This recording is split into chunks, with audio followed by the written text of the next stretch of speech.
Hello, and Friday night, day 11, the day we cut the cheese.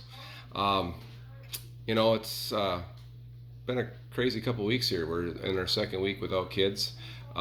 We are practicing and perfecting this distance education bit, and we're doing our best we can.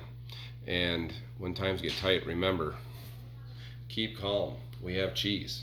It's not like toilet paper. There's lots of cheese around here. We are the Napa Valley of cheese here in central Wisconsin and in Wisconsin itself. We're the main lobster of cheese here.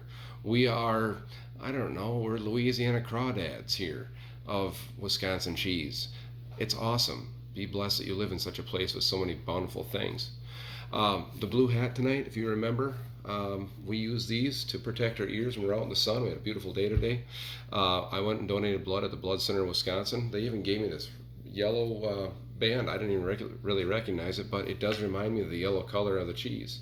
And if you remember yesterday, what was it called again? That's right, it's a natural coloring that comes from the annatto bean, which is grown in South America. Reddish in color in its purest state, but then when we add it to cheese, it gives it the yellow flavor. The natural color of cheese is white. You got it. We got some shout outs going tonight. We got a shout out to Keegan and Braxton Tritz. And with their first venture into the world of Gouda, they made Gouda mac and cheese, and I hope that you guys ate every last bite of that Gouda mac and cheese, and it was very Gouda. To Mr. Mark Skiba down in Wisconsin Rapids, I know I saw your picture there. It looked pretty delish. He's got 5 pounds of cheese going on his Green Mountain grill down there, cold smoking it, and then he's going to put it away for 2 weeks. Putting cheese away for 2 weeks. It's really a task, but when you have smoked cheese, it's really worth the wait. And finally, to Mr. Jeff Dimmick, to answer your question from last night, it doesn't matter where you buy your cheese from, as long as you buy the cheese and you find a place that you like to buy your cheese from. You guys have all tried LeGrander's cheese if you've been to Culver's. They supply them all their cheese curds for your deep fried cheese curds. You guys find a great cheese company around, support them, support local, buy your cheese. Make sure it's Wisconsin. We'll cover the labels and where you can find out where your cheese plants are shipping their cheese to in a later episode. But tonight's episode, cutting the cheese. No, it's not a pooping problem. Tonight we travel back to Norway to about 1925 to understand the invention of the cheese plane. A man by the name of Thor Bjorklund, who was a cabinet maker down in Lillehammer, Norway, in 1925, patented the first cheese plane. Now, this isn't exactly what it looks like, but it had a wire and a little plane and allowed him to take cheese off. It was a simple little item that was very similar to the wood plane that he used in his wood shop. Now, and this is what it worked as, because people were just trying to cut their cheese. And he was able to get a real fine, thin slice off of there. And it allowed it pretty cool, using a wire to cut cheese. Now, most people would say, I don't need a wire, I got a knife. The problem is that you really have to stress and strain, and then you end up with stuff like this, and it doesn't look really good on a cheese tray, and we really struggle. So Thor really had a cool idea going there.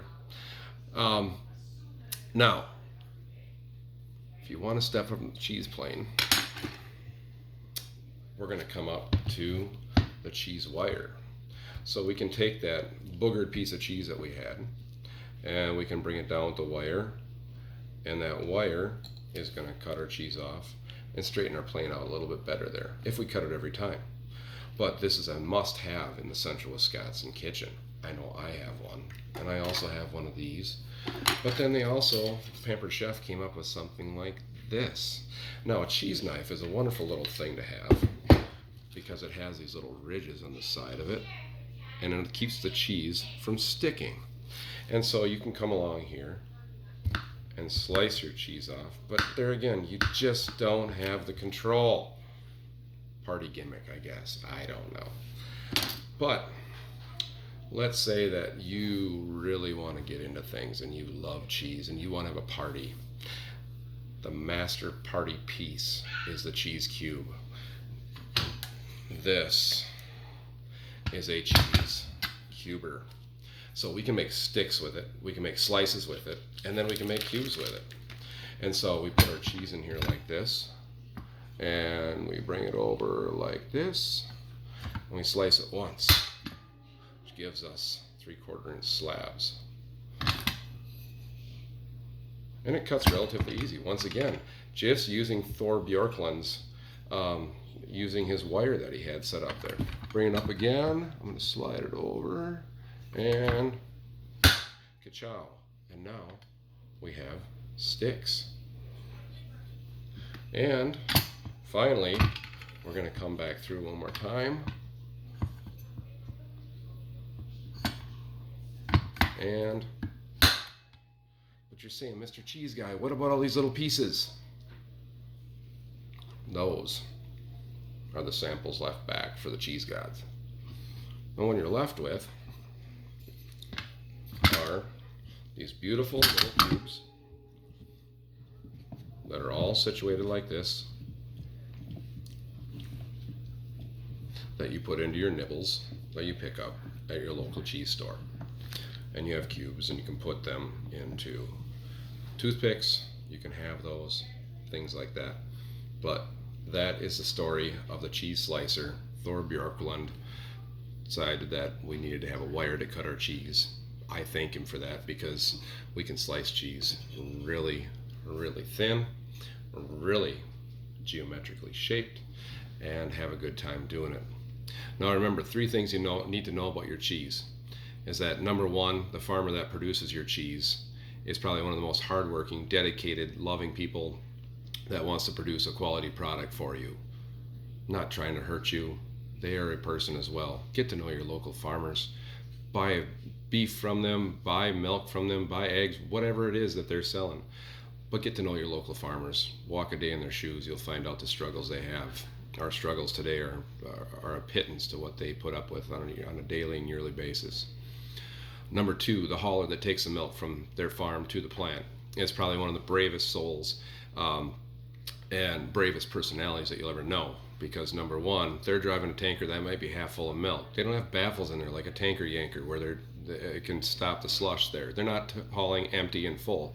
They might have half a load. They might have a 1/4 of a load. They might have 3/4 of a load. And if they have to hit the brakes, all that weight comes to the forward.